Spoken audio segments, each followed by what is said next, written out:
she said. "My therapist says your house is my safe space. You need to leave for a week." I nodded. "I understand." Then I left and had the water, gas, and electricity shut off for emergency repairs. Her panicked texts about the cold started 3 hours later. I, 39 male, am still trying to figure out where the woman I loved went and when this changeling took her place. My girlfriend, Serena, 35, and I have been together for 2.5 years. For the last 18 months, she's been living with me in the house I bought long before we met. It was good, easy, or so I thought. About 6 months ago, she started seeing a new therapist, Dr. Aris, and I mean she really started seeing him. Suddenly, our entire relationship dynamic was recontextualized through this lens of pop psychology buzzwords. If I forgot to take out the recycling, "Mark, you're defaulting on your share of the emotional labor. It makes me feel unseen."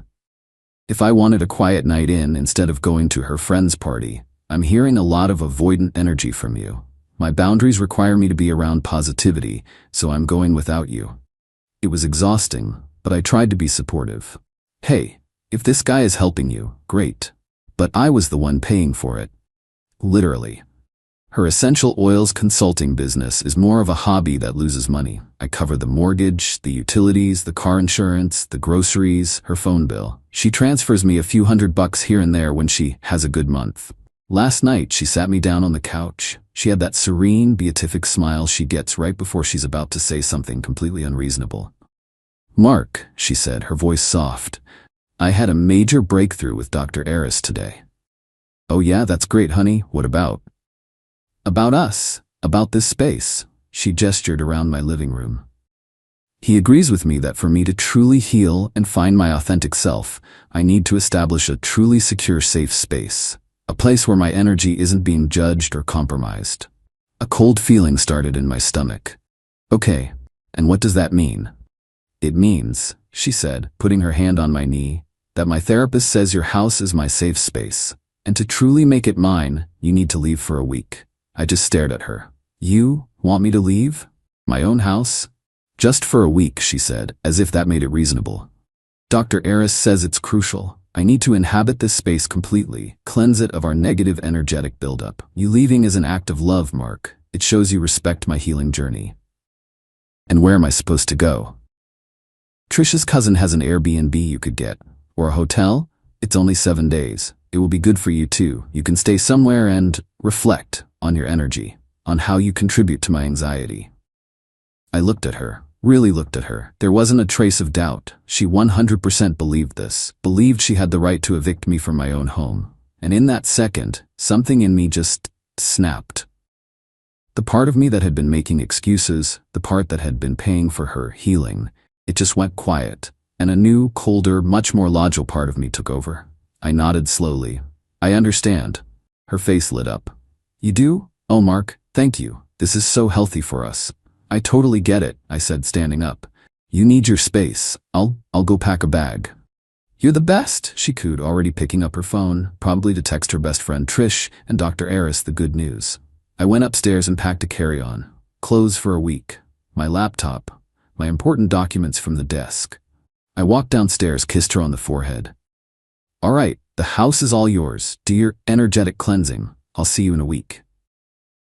"This is going to be so healing," she chirped. I walked out the front door, got in my car, and drove to a nice extended stay hotel about 20 minutes away. Checked in, connected to the Wi-Fi, and got to work. First, I called the gas company. I used the automated system. Report a hazard. I reported a strong smell of rotten eggs in the basement near the furnace. They, as required by law, scheduled an immediate emergency shutoff. Second, I called the water company. "I'm the homeowner. I need an emergency shutoff. I have a major internal pipe burst." "Yes, right now. I'll handle the plumber. You just kill the main." Third, I logged into my electrical provider's website. I'm the account holder. I scheduled a vacation shutoff for maintenance. I set the date for 1 hour from now. I put my phone on Do Not Disturb and ordered a club sandwich from room service. About 3 hours later, the texts started rolling in. I watched them appear on my lock screen. "Serena, hey, the power just went out. Did you forget to pay the bill?" "Seriously, it's pitch black and the heat just clicked off. It's getting cold. Mark, the water isn't working either. I can't even flush the toilet. What is going on? This isn't funny. I'm cold and I can't see anything. Call me. I know you're doing this. You're trying to punish me. This is psychotic. Turn it back on right now. I finished my sandwich. I sent one single reply. Wow, that's crazy. Must be a massive neighborhood outage. So glad I'm at this hotel. Anyway, I'm turning my phone off to reflect like you suggested. Have a great week. Then I blocked her number. Update 1. Woke up this morning feeling rested. Which is wild, considering the mushroom cloud I knew was forming. I unblocked Serena's number just to see the damage. It was impressive. Dozens of missed calls and texts, each more frantic than the last. They culminated around 3 a.m. with, "I'm at Trisha's. You are a monster. My lawyer will be calling you." Then at 8 a.m. the real fun started. A call from an unknown number. I let it go to voicemail. The message? "Mr. My last name, this is Officer Darden. We've received a wellness check request from a Miss Serena. She claims you've locked her out of her home and created an unsafe living situation. Please give me a call back." The sheer, unmitigated gall. She called the cops on me. I called him back immediately. "Me, Officer Darden, this is Mark, my last name. I just got your message. Is everything okay?" "Sir, I'm here at your residence. Your girlfriend, Miss Serena, is here. She says you turned off all the utilities to punish her and she can't get inside." "Wait, she's at the house? Is she insane?"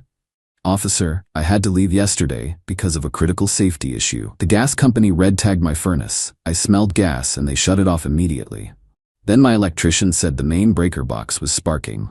It's a fire hazard. He shut off the main power. The whole house is unsafe. I'm at a hotel until the crews can fix it."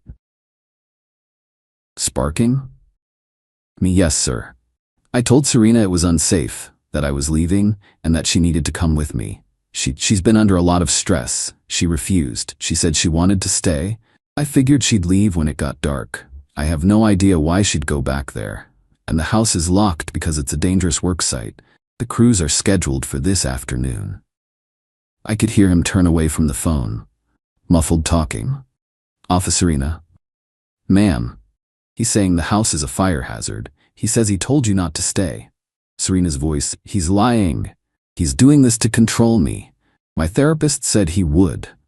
The officer got back on the phone. He sounded tired. "Sir, this sounds like a domestic dispute." "Respectfully, officer, it's a property dispute. It's my house. I am the sole owner. Miss Serena is a guest who was asked to leave for her own safety while I conduct emergency repairs. I have the utility work orders right here. I can email them to you. I can't have anyone in that house until it's cleared." "Right? Well, ma'am, I can't force him to let you into a house that he owns and claims is unsafe. This is a civil matter." "Civil?" "He left me to freeze. I have belongings in there. My $400 face creams are ruined."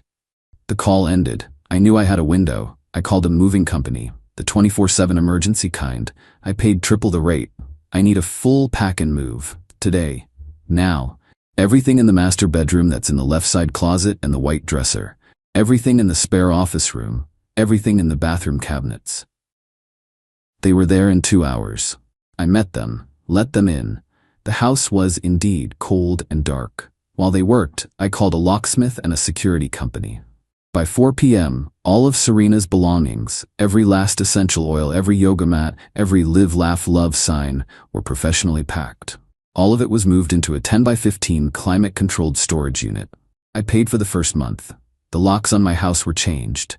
A new security system was installed. I sat in my warm, repaired house. The gas was on. The lights were on. The water was running. Amazing how fast emergency repairs get done when you're the one fixing them. Then I composed a text to Serena. "Me, Serena, the police contacted me.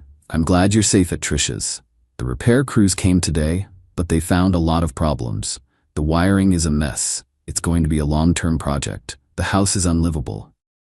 Me, since this situation is so stressful, and you've mentioned my energy is so toxic, I've decided to respect your healing journey by giving you the ultimate safe space, your own. I've had all of your belongings professionally moved to a secure, climate-controlled storage unit. Here is the address, the unit number, and the key code. I've paid for the first month to give you time to figure out your next steps. Me. This relationship is over. You tried to evict me from my own home using therapy speak as a weapon. You called the police and lied about me. You are no longer welcome on my property. Any attempt to come here will be considered trespassing. Goodbye. I blocked her. Then I blocked Trish. Then I ordered a pizza. The real war I knew was just beginning. Update 2. The 2 weeks since StorageGate have been a masterclass in entitlement. I'd barely finished my pizza when the new offensive began.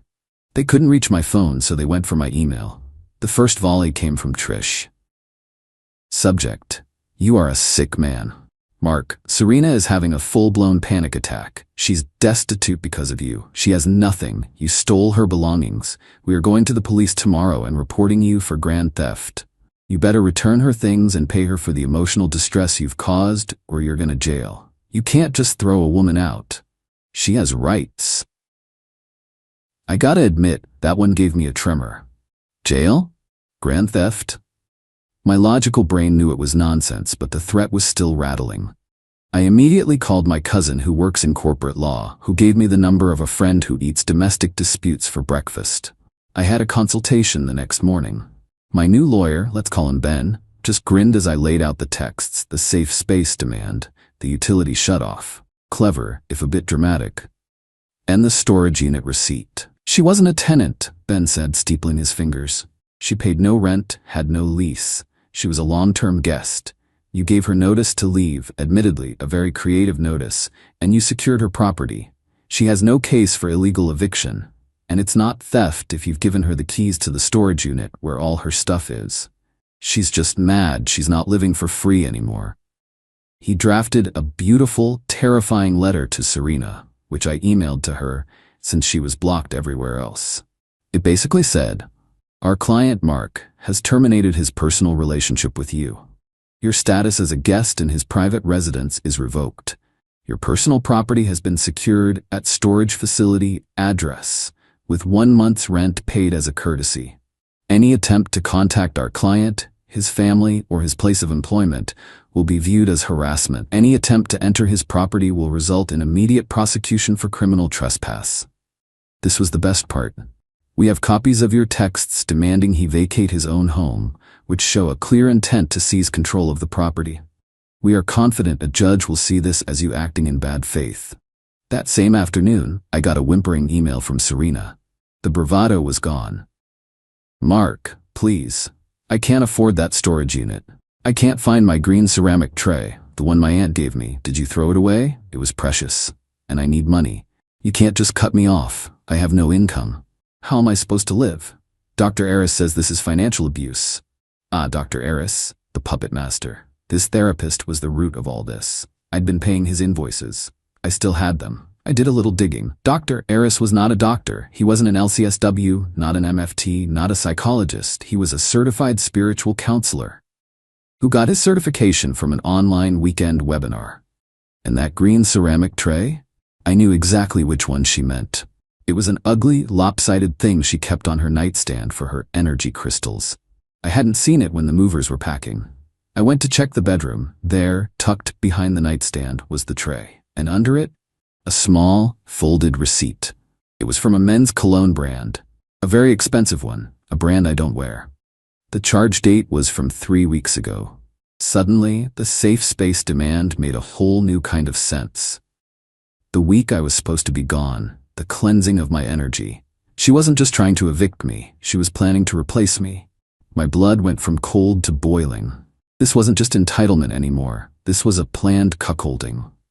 So I took a new step. I found the Dr. Eris Spiritual Guidance business page. I found his professional email, and I sent him a little message. Subject: Invoice question and a lost item. Hello Dr. Eris, you've been treating my now ex-girlfriend Serena. I've been paying your invoices. I'm writing because I believe there's been a mistake. Your counseling seems to have crossed a line from therapy into encouraging a hostile takeover of my home. Also, your friend, Serena, left something here.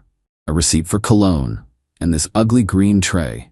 I have a new security system with cameras. I'm very interested to see if a spiritual guide has been making house calls. My lawyer Ben is also very interested. I expect you to handle this. And by handle this, I mean you need to make sure I never hear from Serena again. No legal threats, no emails, nothing. Or we'll all find out just how holistic your practice really is. I attached a photo of the receipt in the tray. I didn't expect a reply. I was wrong. Final update. The silence was, as they say, deafening. For about 48 hours. I was at my desk trying to untangle a code migration when my personal cell rang. It was Ben, my lawyer. Mark, you're not going to believe this. Oh God, what now? I just got a call, not from Serena's lawyer, from a lawyer representing a Mr. Aris, the therapist. My heart hammered. And Mr. Aris would like to resolve this amicably. His lawyer said his client is deeply concerned about Serena's instability and potential for misinterpretation of his guidance. Misinterpretation. Right, get this. Mr. Aris is generously offering to pay for Serena's storage unit for 1 full year. And he's offering you $5,000 for your trouble and emotional distress in exchange for you signing a non-disclosure agreement about him and his practice. I almost dropped the phone. The cologne receipt. That had to be it. He wasn't just her therapist. He was the guy she was buying cologne for. The safe space was for him. He was terrified of me blowing up his little healing scam. Me, Ben? Counteroffer. I don't want his $5,000. It feels dirty. Tell him I'll sign the NDA on one condition. Ben, I'm listening. I want a formal, notarized letter from Serena. In it, she must state that she was not a tenant, that she paid no rent, that her demands for me to leave were based on personal advice she now recognizes as inappropriate, and that she fully relinquishes any and all claims to my property, now and in the future. She signs that, and I'll sign Aris's NDA, and he gets to pay for her storage for the year. That's surgical, Mark. You're basically having him buy your get-out-of-jail-free card from her. He's gonna have to force her to sign it. He got her into this. He can get her out. It took a week of what I can only imagine was the world's most stressful spiritual counseling sessions. But it came, a FedEx package with a notarized, ironclad letter from Serena, hitting every single point I demanded. Her signature was shaky. I signed the NDA for Aris. I felt nothing, just tired. The final loose end was Trish. She hadn't gotten the memo. She was still on the warpath. She couldn't email me, so she tried to find me on a professional networking site, sending me a message. I see you, you snake, hiding behind your lawyers. Serena is broken. I hope you're happy. Just know, everyone knows what you did. You're a cold, abusive coward. I looked at the message. I thought about the cologne receipt. I thought about the safe space lie. I replied with just one attachment, a scanned copy of the notarized letter Serena had signed where she explicitly admitted everything. Her reply 20 minutes later, oh.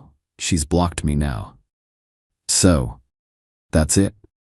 It's over. I'm out thousands for Ben's time, for the movers, for the locksmiths, for the security system. My house feels empty. I'm constantly checking the new security cameras. I jump when the heat clicks on. I don't feel like a winner. I don't feel justice was served. I just feel like I survived a hurricane that I invited into my own home.